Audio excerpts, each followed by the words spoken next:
张露思。张露思，注意你现在跟我说话态度，有没有到我惯你那种程度？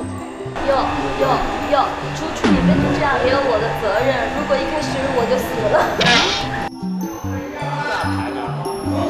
好了 ，OK。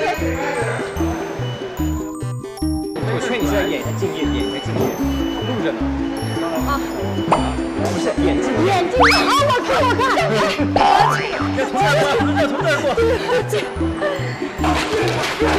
阿信，你觉得自己演的怎么样？自己就是很肉，很面。这是第几次拍舞戏？第二次。感觉你今天打扮是越来越好。主要是峰哥拍的好，就角度